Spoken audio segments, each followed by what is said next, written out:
concept de ce projet des Rives de Seine, c'est un projet presque conceptuel, mais réalisé. C'est-à-dire que nous sommes devant une question importante, comment faire de la ville sans en avoir les inconvénients. Et ça, c'est une vraie question, les Français sont très attachés là-dessus et ils sont assez tatillons.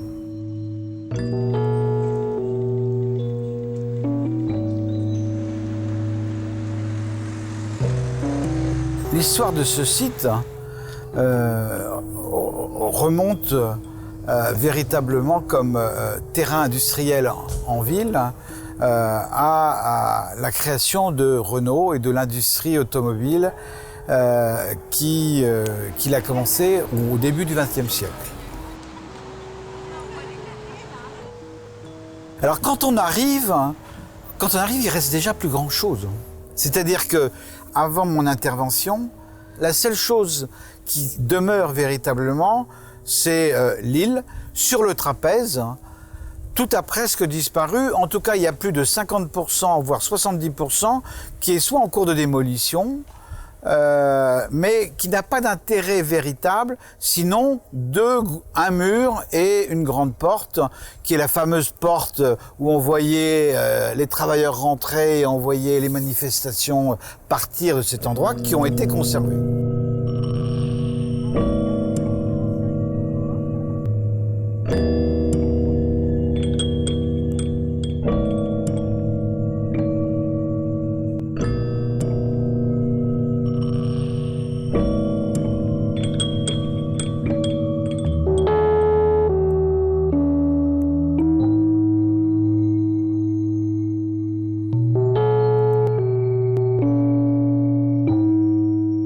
Cette rue du Vieux-Pont-de-Sèvres, elle est assez... c'est un peu l'arrière de la Zac-Seguin, c'est-à-dire qu'il ne s'y passe pas grand-chose. Donc le fait de redonner un peu de vie, on trouvait ça intéressant. Le fait d'être entouré de bâtiments qui sont des bâtiments, soit pour la non-tour qui est un bâtiment en strate, ou les bâtiments des années 70 qui sont aussi des bâtiments dessinés avec des terrasses, ça nous a amené à proposer aussi un bâtiment en strate pour relier l'ensemble et pour se rentrer dans le contexte.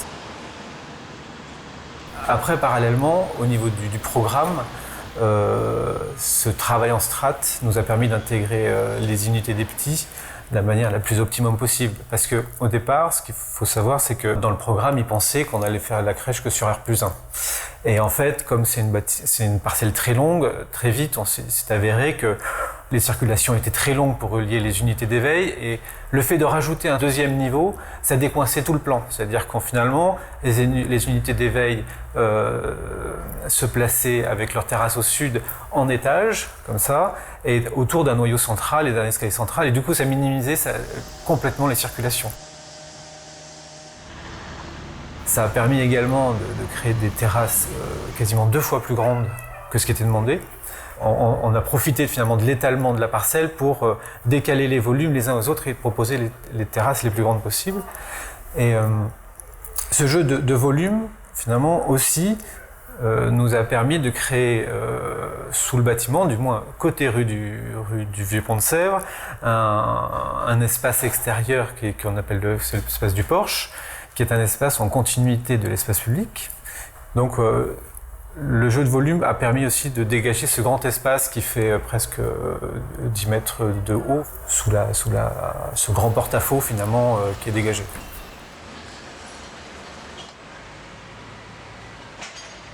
La rampe qui n'était pas construite à l'époque, mais on connaissait ce projet, donc nous ça nous a permis finalement de proposer cette idée de bâtiment en cascade, parce que finalement le bâtiment n'est pas plus haut que la rampe, et c'est un bâtiment finalement qui accompagne la descente de la rampe.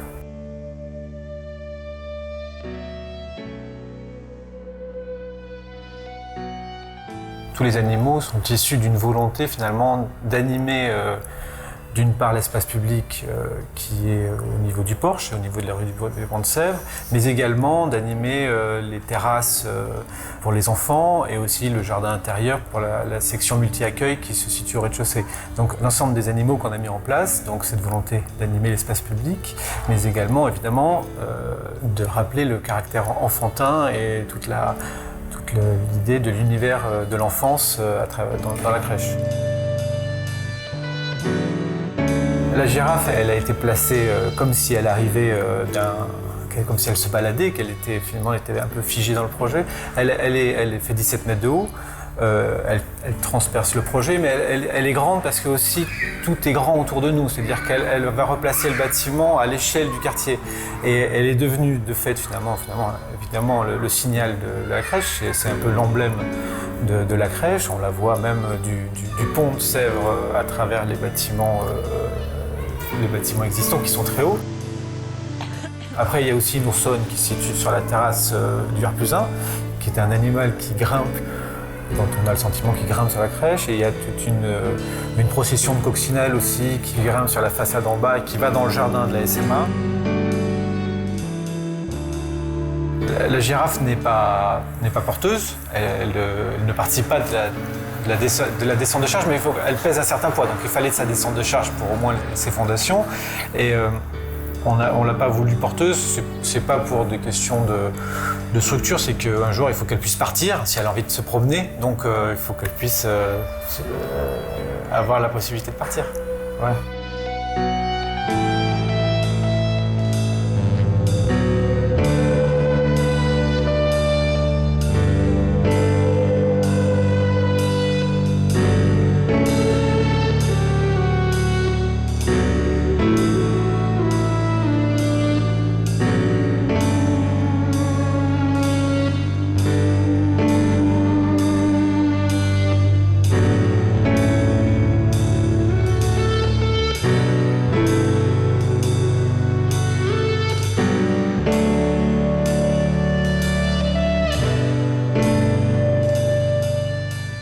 Quand on commence ce projet, je vais définir quelques grands invariants.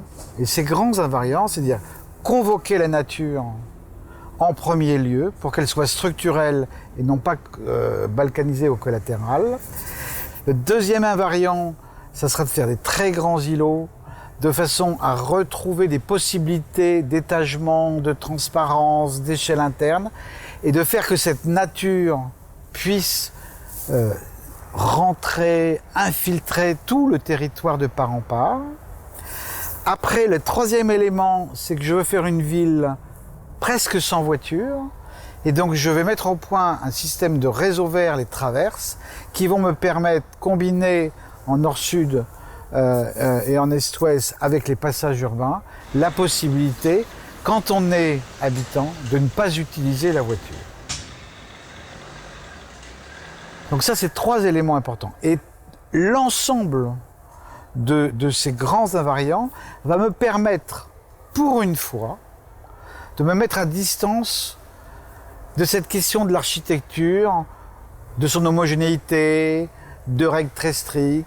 L'expression architecturale, parce que les invariants sont très forts et très structurants, va me permettre d'avoir un quartier assez varié, où les architectures vont pouvoir s'exprimer, parce que la cohérence, elle vient d'ailleurs, elle vient du vide, elle vient des grands cours, elle vient de la végétation, elle vient des berges, de l'ouverture, des césures, de cette mixité structurelle aussi sur chaque macrolot.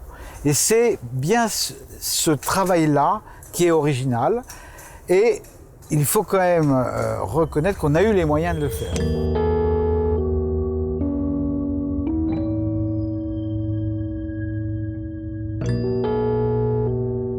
Quand on a eu le plan de l'urbaniste, l'idée c'était d'être dans la continuité des premiers immeubles qui existaient déjà sur l'avenue Pierre Le Faucheux, qui étaient des grandes barres d'immeubles.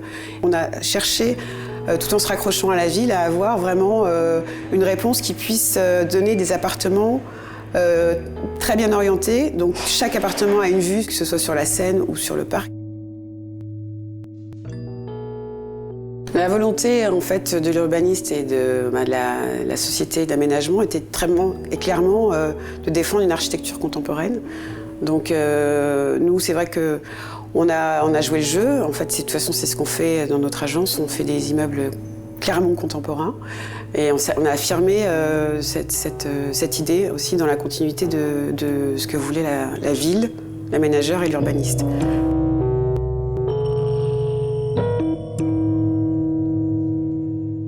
On ne s'est pas forcément rattaché à ce qui a été fait. C'était pas la demande non plus de dire il faut absolument que ça ressemble à l'immeuble voisin. Donc on a répondu, on va dire, avec notre sensibilité et notre façon d'écrire l'architecture contemporaine pour ce quartier, pour ce nouveau quartier qui était vraiment un quartier en devenir.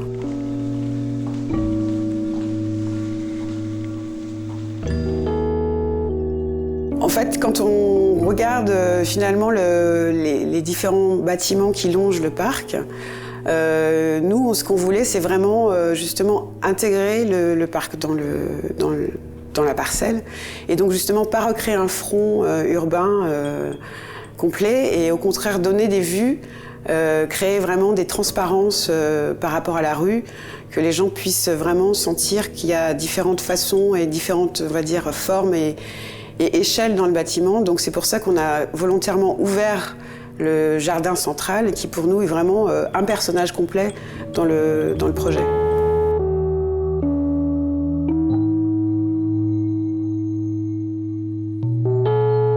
Quand on fait un territoire aussi vaste en surface, si près de Paris, avec une densité aussi importante, puisque 1,2 million de mètres carrés sur 30 à 40 hectares, ça fait une densité intrinsèque très forte.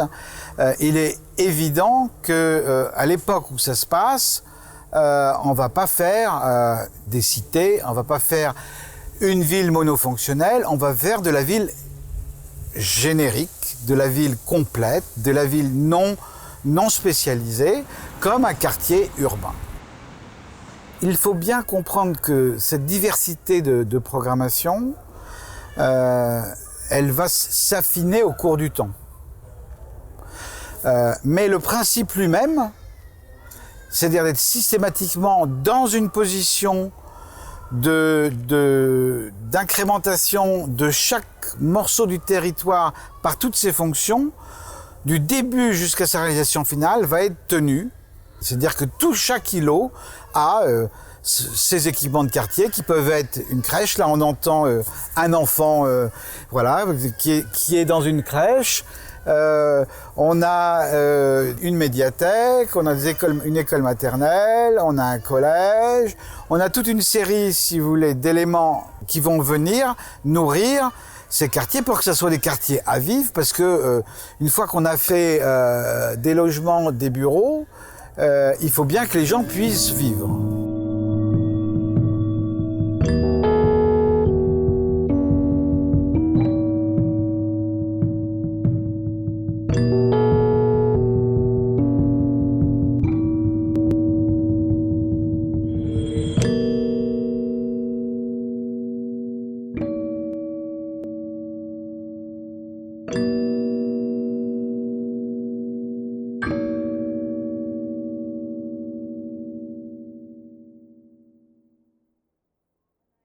Quand on regarde ce site, on s'aperçoit que tout était très boisé. On a la forêt de Meudon, on a le parc de Saint-Cloud, on a le bois de Boulogne. On est dans un environnement et toutes ces berges avaient des ripisylves, avaient, si vous voulez, une présence végétale très forte qui, au cours du temps, a disparu. Donc le premier réflexe, c'est de dire... Peut-être que ce qui serait intéressant, c'est de convoquer cette nature première qui a disparu et de la remettre au cœur du projet.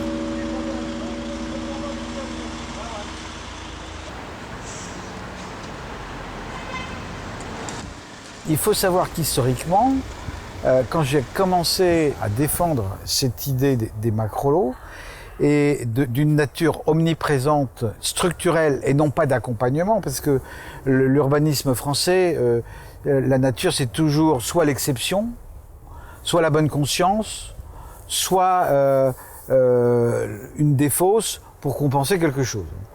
Ici non, ici je commence par, je vous ai dit, mettre la forêt. Donc on va avoir, si vous voulez, tout un réseau de nature par ces traverses vertes qui vont historiquement être 3 catégories de traverses, des toutes petites, des moyennes et des grandes. Les plus grandes aujourd'hui sur le site font quand même la largeur sans voiture du boulevard Saint-Germain. Donc toutes ces traverses, ces réseaux de traverses vertes qui partent du centre-ville et qui vont jusqu'aux berges, vont avoir leurs propres règles, sans voiture, accessibles aux plombiers, accessibles aux ambulances, et on va instaurer des règles particulières, plus souples que sur l'extérieur, là où il y a de la voirie traditionnelle.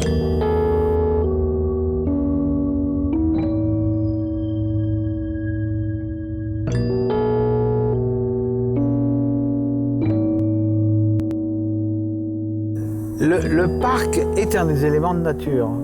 Les traverses jardinées, les traverses vertes, donc cette espèce de réseau de nature, traversent le parc 2-3 fois. C'est important parce que ça veut dire que le parc n'est pas une exception, il fait partie du système de cette volonté d'aérer, d'une présence.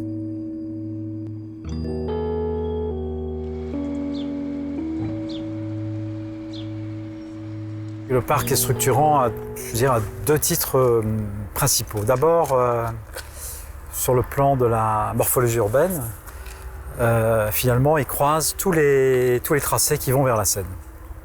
Donc, le principe qui a été dicté par l'urbaniste, c'était effectivement d'avoir un système qui part du centre de la ville et qui aille vers la Seine, qui est assez confortable, avec des allées assez larges, très plantées, qui recueillent l'eau. Et donc toutes ces allées, qu'elles soient piétonnes ou qu'elles soient accessibles aux voitures, elles croisent le parc. Et vous voyez d'ailleurs les gens qui traversent le parc ou qui longent le parc, dans leur quotidien, le parc fait partie complètement du quotidien de la ville. Le deuxième élément qui fait du parc un objet très central, c'est la question de l'eau en général, puisque le parc recueille l'ensemble des eaux pluviales qui sont récupérés dans les îlots, qui sont récupérés dans les espaces publics, qui traversent d'ailleurs, qui accompagnent ces espaces publics superficiellement et qui se jettent dans le parc. En gros, on a 3 niveaux, si vous voulez. On a le niveau de la ville, on a le niveau public du parc, accessible aux gens, avec cette grande pelouse, avec les différents systèmes des îles, à peu près 1 mètre plus bas. Et puis, vous avez le niveau de l'eau permanente, qui est encore un petit peu plus bas, et puis de toutes les eaux qui vont arriver, qui devraient être, si tout est en crue, au même niveau. Et puis, on a ce système, effectivement un peu comme des écrans de théâtre, de strates verticales, c'est-à-dire que plus on est potentiellement offert au soleil, donc toute la partie nord qui regarde le sud, moins on est planté. On a cette grande pelouse qui donne la dimension, toute la longueur du parc. Et puis, plus on s'enfonce vers le sud, donc protégé par les bâtiments et donc plus à l'ombre, on a toutes ces îles, donc l'île des Cerisiers et l'île des Bouleaux. Et plus on se rapproche de l'autre rive, si je puis dire, plus c'est frais, plus c'est dense.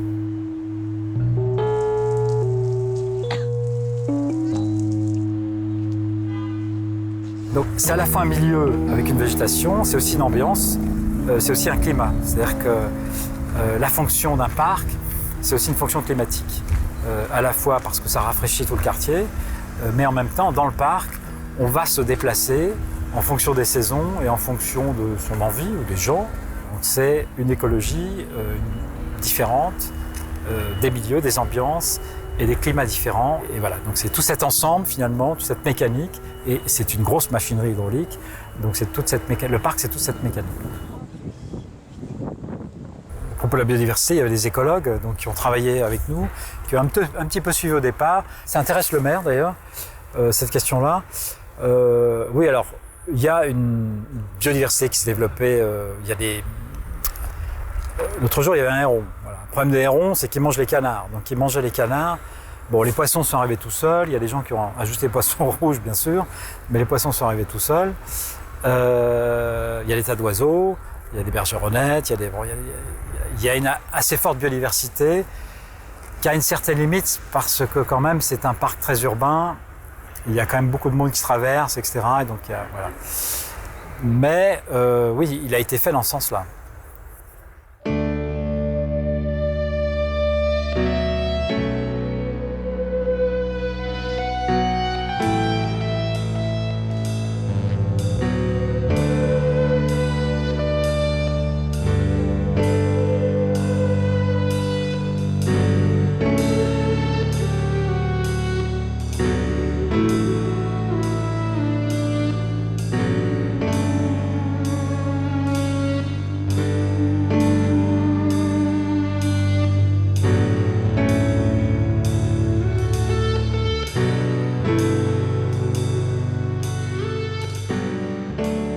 La question de la densité était une question difficile, parce que beaucoup de mètres carrés à construire sur un petit territoire. Donc il fallait absolument à un moment donné se positionner sur cette question. Le maire, l'environnement médiatique faisait que monter en hauteur n'était jamais très souhaité. Mais quand on fait une ville, il y a des vides et des pleins. Le plein, c'est traditionnellement ce qui est construit, et les vides, c'est soit les espaces publics, soit les cours. Donc cette question était très importante et il fallait pouvoir se positionner. Assez rapidement, je me suis rendu compte que faire les petits îlots, travailler dans le sens inverse de ce qu'il fallait faire, puisque ça voulait dire qu'on démultipliait les voiries, et que plus je démultipliais la question des voiries, moins j'avais de place pour construire. Donc je suis arrivé à la conclusion qu'il fallait finalement, par une espèce de pirouette historique, se remettre dans l'histoire longue des villes et redéfinir des très grands îlots. Et ces grands îlots permettraient de faire une économie sur les espaces publics, d'avoir peu de voiries, mais de trouver à un moment donné des moyens de les desservir pour des questions de sécurité, des questions de pompiers, des questions de feu. Et c'est comme ça qu'est né le macrolot. Le macrolot va naître du fait que chaque îlot a une jauge de mètres carrés entre 25 000 et 60 000 mètres carrés. Et à titre d'exemple, 60 000 mètres carrés, c'est parfois une ZAC entière en province. Donc la question, elle est compliquée.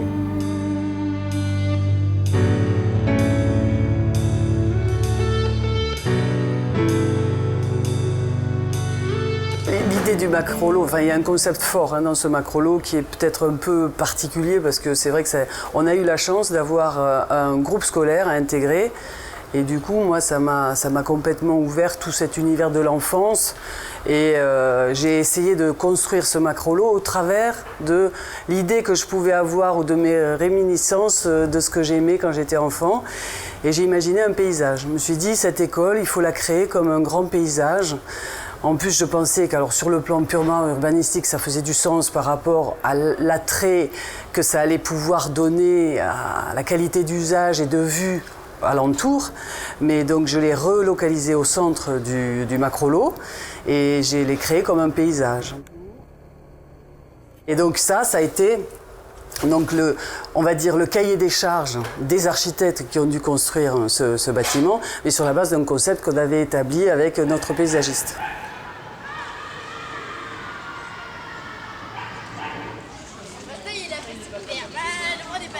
Alors, Boulogne, on est sur le lot A4 Est. C'est un lot comme la plupart des autres qui est très densément bâti. Et le groupe scolaire de la biodiversité va avoir comme mission d'accueillir les espaces paysagers de ce macrolot qui ne peuvent pas être ou très faiblement en pied de bâtiment. Il y avait deux manières de l'accueillir. Une première manière, une toiture, une espèce de forêt primaire qui se développerait sans la main de l'homme, avec très peu d'entretien donc. Et puis un mur habité par faunes et flores qui joue un peu le rôle de gîte couvert par rapport à cette toiture qui est plus que végétalisée, donc qui doit accueillir une biodiversité. Donc l'idée était vraiment de concevoir un bâtiment qui soit complètement porté et support de nature et biodiversité en plein Boulogne. Effectivement, dans le programme, il y avait ça comme principe sur une petite partie du bâtiment. Nous, on s'est emparé du concept et on s'est amusé à le décliner en fait sur tout le bâtiment et à faire un bâtiment qu'on appelait un bâtiment paysage en fait, qui est un peu comme extrudé du sol et qui vient faire jaillir cette nature que l'on a prise au sol en construisant l'école. Donc, on s'est retrouvé avec un groupe scolaire qui est composé d'une maternelle, de l'élémentaire et puis d'un gymnase de type C, donc homologué pour des compétitions, etc. Plus ce programme expérimental qui était l'accueil de cette biodiversité. Alors déjà l'idée de travailler sur la question du paysage et de faire un espèce de bâtiment paysage qui serait lui-même porteur de son propre paysage et de ses collines et de travailler sur un équipement où on limiterait les ruptures. Donc il y a assez peu de ruptures verticales puisque les angles sont arrondis. Il y a assez peu de ruptures topographiques puisque à chaque étage, on redescend, le toit redescend avec cette pente qui vient chercher le premier étage qui est la cour de récréation de l'élémentaire. Et tout ça, on a essayé de travailler sur la fluidité de ces espaces et aussi cette ouverture de bâtiments comme ça qui à la fois s'ouvrent aux bâtiments qui sont autour, puisque l'idée c'est de faire profiter aux bâtiments qui sont autour de tout ça. Il y a des logements, des bureaux, il y a d'autres programmes qui en ont bien besoin et qui sont bien contents de l'avoir. Et à un moment, le bâtiment se fond dans un paysage, un peu comme si, il avait toujours été là, et deux, il s'était formé naturellement avec des couches géologiques qui viennent se compresser et puis à un moment créer un espace, faire apparaître, émerger un volume.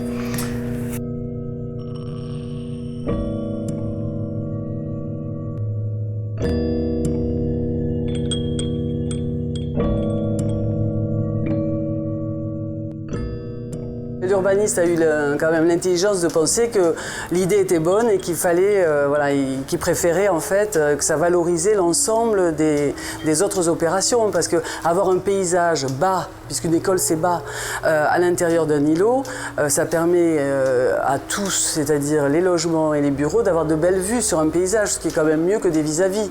Donc du coup, tout le monde a compris que c'était une vraie richesse pour l'ensemble de la programmation alentour. Et ce thème de la biodiversité, on l'a décliné et chaque bâtiment devait trouver une thématique autour de la biodiversité.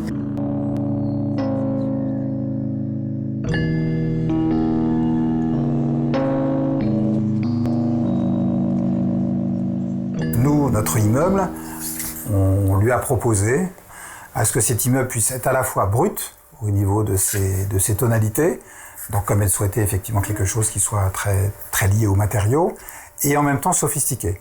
Et entre cette sophistication et cet aspect brut, on trouverait des petits jardins, des petits pocket gardens, qui seraient des jardins à l'échelle d'un appartement, dans lesquels on pourrait trouver ce qu'on veut, des plantes d'agrément, des plantes simplement pour être vues, et puis une petite écologie locale.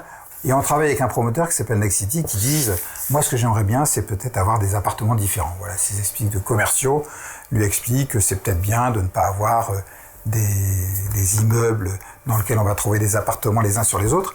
Et je trouve ça assez intéressant dans le sens où, effectivement, il faut trouver la qualité quand on est au premier, quand on est au 8e, quand on est au nord, quand on est au sud, quand on est à l'est, quand on regarde un espace public, quand on regarde à l'intérieur d'îlots, on n'est pas dans les mêmes appartements. C'est un objet qui est lié à des superpositions, à des creusements. C'est-à-dire qu'on avait un bloc capable qui nous a été donné, dans lequel il fallait réaliser un certain nombre d'appartements. Donc on a creusé tout ce qu'on a pu, à la fois pour amener de la lumière, parce que ce bloc était très très compact, donc il a fallu creuser pour réduire un petit peu les épaisseurs à certains endroits. On a creusé également pour venir chercher des loggias, des balcons, des superpositions. Et puis on a creusé également dans le socle pour fabriquer ces unités commerciales qui, vous voyez, dans les façades, ne sont pas simplement un mur rideau qu'on va trouver en bas, derrière lequel on va pouvoir faire n'importe quoi. On donne aussi une capacité à ce socle répondre à ce qui se passe au-dessus et d'être plutôt des alvéoles, plutôt simplement qu'un grand vide. On a des bacs qui contiennent des plantes, donc qui peuvent parfois contenir 70 cm de terre, d'autres un petit peu plus basses.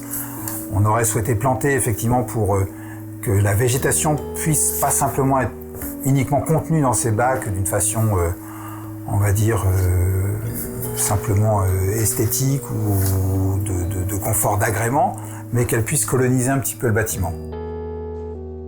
La plantation n'est pas l'élément fondamental de cette expérience architecturale.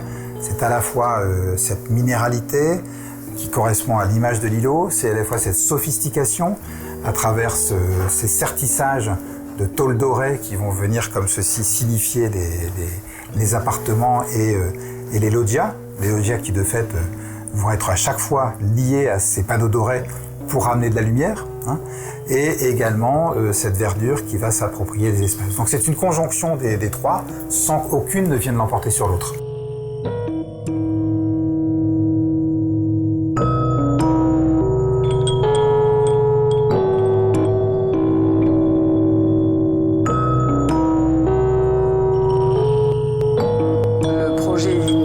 C'est un projet qui est avec son besoin de rapport à la nature, son besoin de développer des espaces extérieurs, d'être complètement ouvert sur la ville, d'avoir vraiment une vision depuis la rue de l'intérieur de l'îlot. Donc il y avait déjà tous ces éléments programmatiques qu'on avait nous définis déjà dans le macrolot.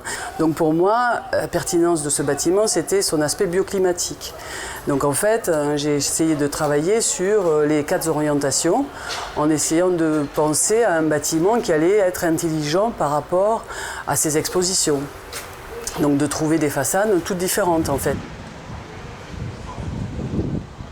Les containers, j'avoue que c'est un peu mon dada. Là, c'était une façon de résoudre un problème de contraintes urbanistiques. Parce qu'en fait, dans ces îlots à Boulogne, c'est des îlots de grande densité. Et j'ai essayé de faire en sorte que les contraintes urbaines ne se voient pas.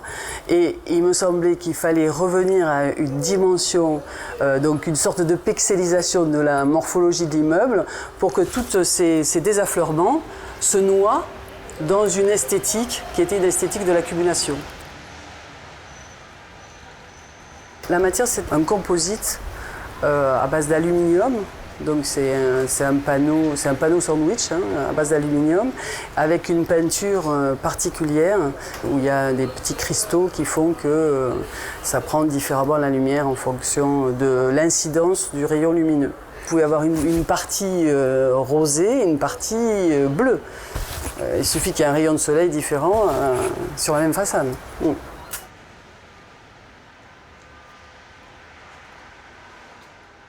Les nouveaux usages, pour nous, on l'avait travaillé même au niveau des grandes dessertes d'ascenseurs.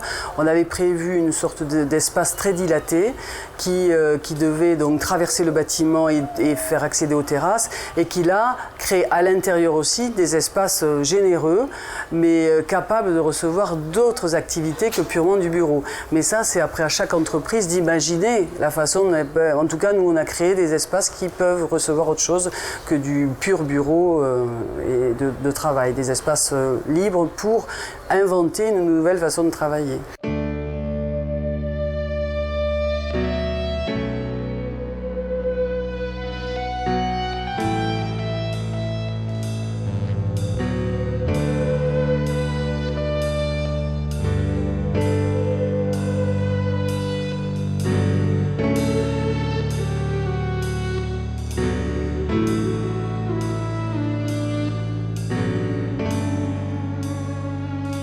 Vous avez sur ce territoire des espaces publics ouverts que l'on peut pratiquer normalement, des plus ou moins importants, que ce soit le parc, les rues, les cours, les places. Vous avez toute une série de places qu'on retrouve comme dans toutes les villes. Mais en plus, de par la taille de ces îlots, il y a la nécessité de trouver des respirations. Cette respiration, elle est très importante pour la perception que l'on a de cet endroit, de ce quartier. Une chose qui me frappe, c'est depuis le temps que je fais visiter ce site, personne ne me parle de la densité. Pourquoi? C'est parce que ces macrolots sont faits avec des respirations. Donc, des hauteurs différentes, des cœurs d'îlots très verts. Mon idée, c'était que la nature devait rééquilibrer la densité pour qu'elle ne soit pas perçue. Donc, dans chaque macrolot, vous avez un travail d'équilibre entre nature et densité. Et j'ai voulu aussi que chaque intérieur d'îlot ne soit pas identique. Donc, ce sont des mondes qui s'égrènent sur un cheminement, qui ont des continuités visuelles, qui ont des arbres qui se parlent, mais on n'a pas du tout un effet, j'ai envie de dire, à la française, très réglé. On a au contraire un certain désordre, une certaine générosité, qui va permettre de régler toutes les questions de contact, car la mixité, elle est facile à imaginer, à penser, elle est difficile à résoudre juridiquement et dans les usages.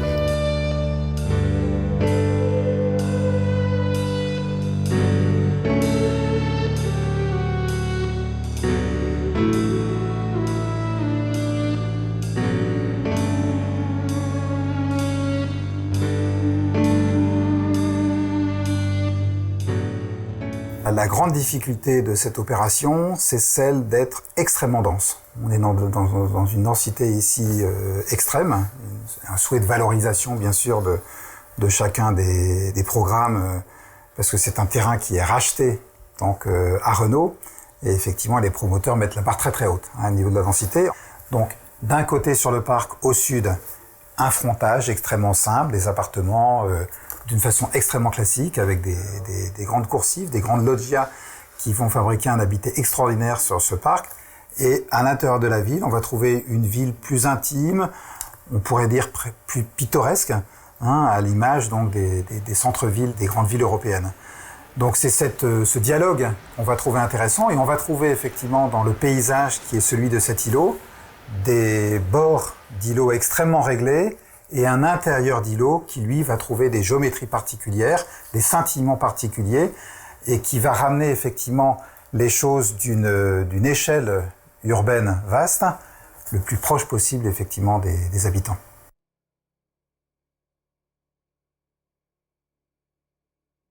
La tonalité blanche, elle est liée à la très grande densité. On est tellement dense que si on ne renvoie pas la lumière, on va être étouffé. Donc le blanc, c'est ce qui renvoie le mieux la lumière.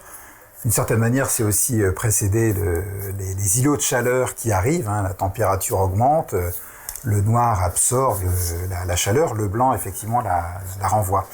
Le pari que nous avons fait ici, c'est de proposer à tous les architectes, et donc aux promoteurs également, c'est de réaliser l'entièreté de cette opération en béton blanc. Donc le béton blanc, c'est un travail que nous allons faire ensemble, qu'on va diriger, qu'on va piloter avec les autres architectes. Et chacun va pouvoir pour autant, dans son immeuble, avoir une interprétation de ce béton blanc en fonction de sa typicité.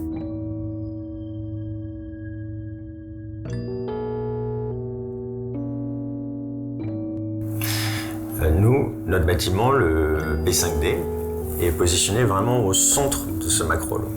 Et le plan urbain dessine en fait comme une sorte d'escargot, c'est-à-dire qu'il y a une rangée de bâtiments qui est en limite de macrolot, donc plutôt sur la couronne à l'extérieur, et ensuite il y a une forme comme ça qui se dessine et qui vient s'enrouler vers l'intérieur, et on finit par notre bâtiment.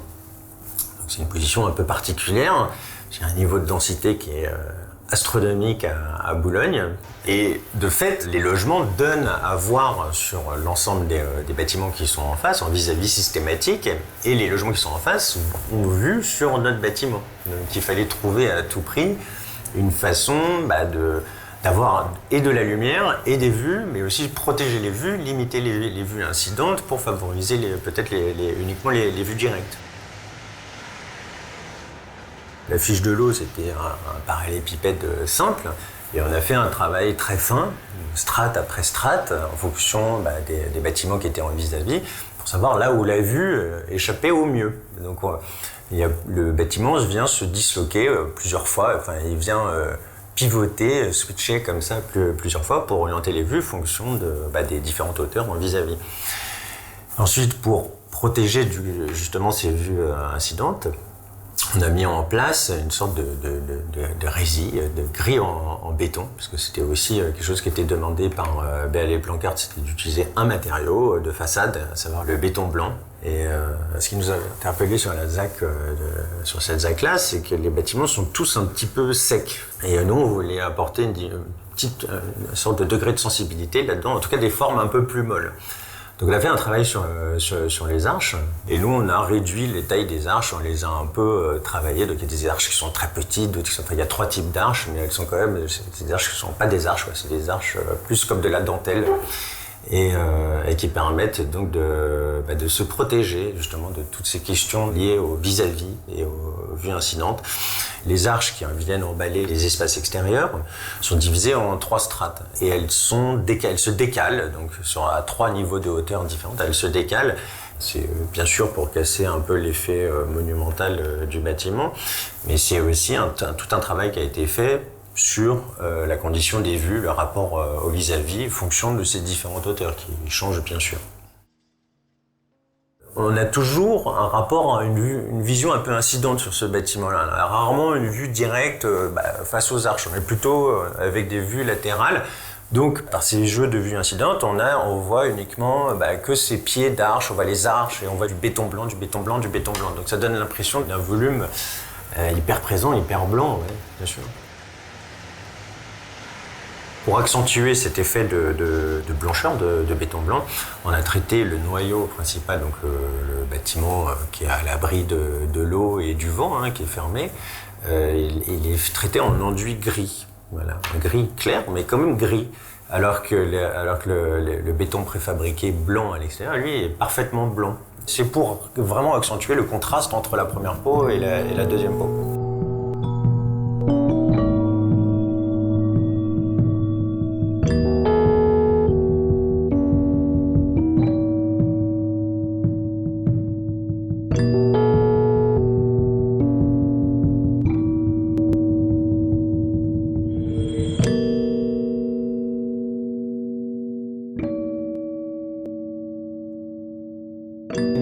En l'abordant qu'il s'agissait véritablement d'une église.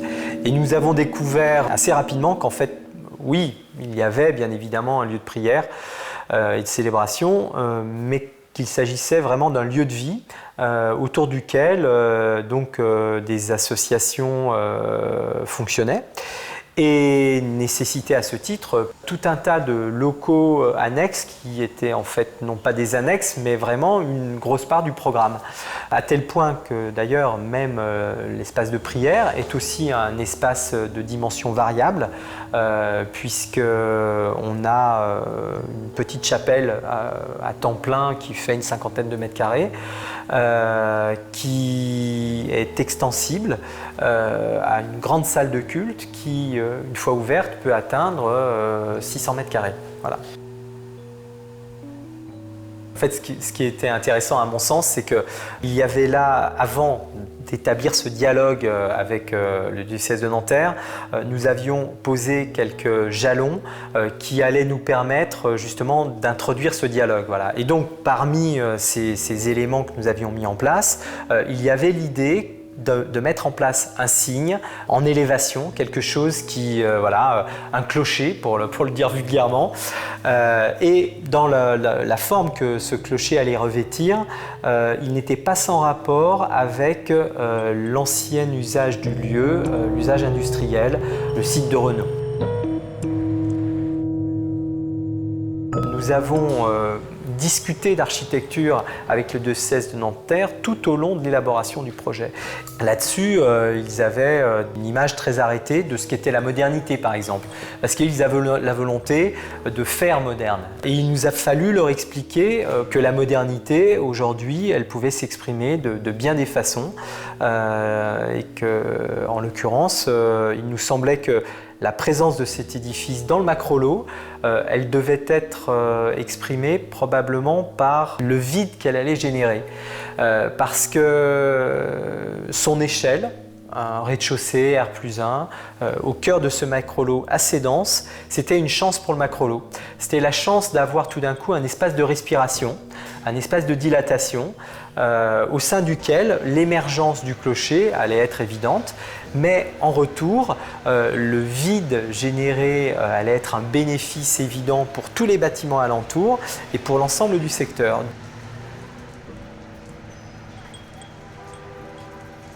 Les matériaux, en rapport à la forme, il y a une quête de simplicité et d'évidence. Voilà. Donc la forme, elle est simple. C'est un volume qui est constitué d'une même matière, donc le zinc prépatiné, que l'on retrouve aussi bien en toiture qu'en paroi verticale. C'est un matériau simple, hyper résistant, hein, un matériau d'étanchéité extrêmement simple, pérenne, solide, et qui, dans sa modénature, parce qu'on est venu l'incliner, voilà, donne un sentiment d'unité et de globalité à la totalité du bâtiment.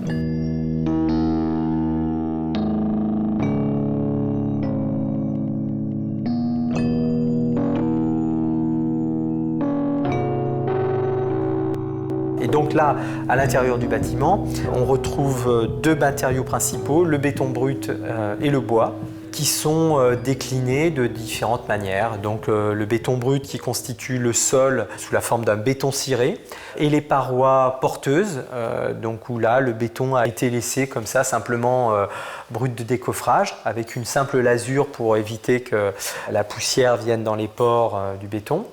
Et puis le bois qui vient donc tapisser la totalité du plafond de la salle de culte au moyen d'un lati voilà, qui vient filtrer l'éclairage zénital qui a été réalisé dans la toiture.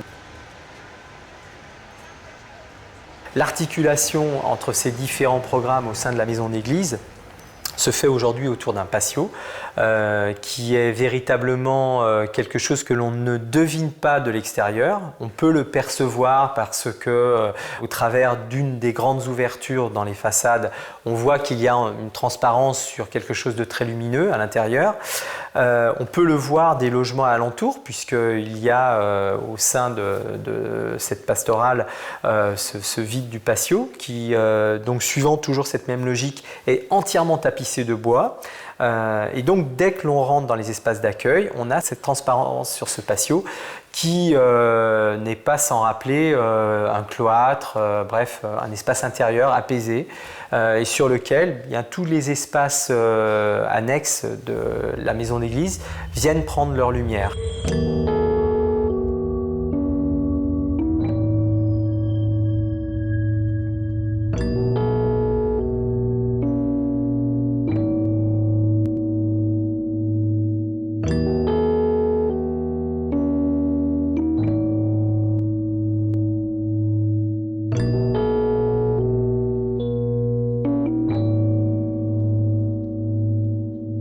Les berges, c'est finalement le point d'orgue de ce projet puisque il regarde le meilleur du territoire, le grand territoire, les collines de Saint-Cloud, le parc de Saint-Cloud, le parc de Sèvres, la forêt de Meudon, l'observatoire de Meudon et les îles, le fleuve. Donc c'est quelque chose de très excitant.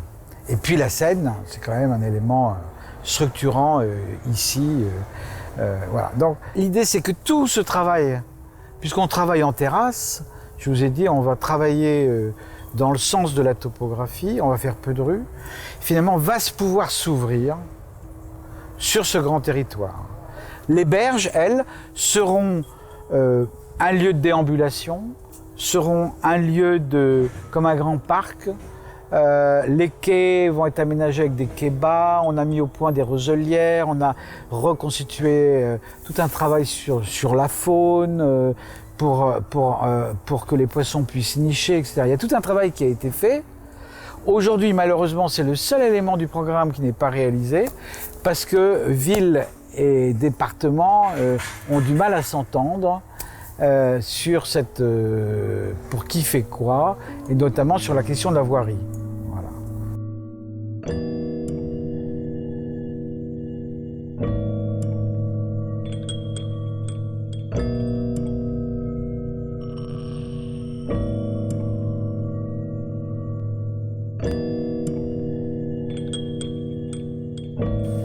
connu cette île alors qu'elle était encore une usine. Et justement, les bâtiments étaient relativement légers, ont été démolis pour la plupart d'entre eux, mais l'infrastructure était très intéressante. C'était un socle qui servait à accueillir des grosses machines, des presses. Et ce socle était littéralement sculpté avec de très grandes fosses, de très grandes dimensions, pour accueillir des machines. Et nous avons voulu conserver ce caractère artificiel du socle, de sorte à avoir finalement une surface en dur au niveau des espaces publics et une surface en creux, les anciennes fosses, tout au moins l'image de ces anciennes fosses, qui dans notre esprit devient le lieu des jardins. Pour cela, nous avions imaginé ce travail avec un prototype. Un assez grand prototype, et lorsqu'il a été question de construire ce prototype, le maire a décidé d'en faire un jardin public qui préfigure les jardins à venir de l'île Seguin. Et ça, c'est une démarche vraiment passionnante. Il n'était pas destiné à cela. Donc nous avons étendu le prototype d'une manière plus simple, de sorte à avoir un jardin de préfiguration qui dure encore, et je suis incapable de le dater, mais il aura une vie de 5 à 10 ans. Et ça, c'est assez fascinant, puisqu'il s'agit d'introduire un usage qui transforme complètement l'image mentale que le public se fait du lieu. C'était la première fois que le public avait un accès à l'île Seguin lorsque nous avons ouvert ce jardin de préfiguration.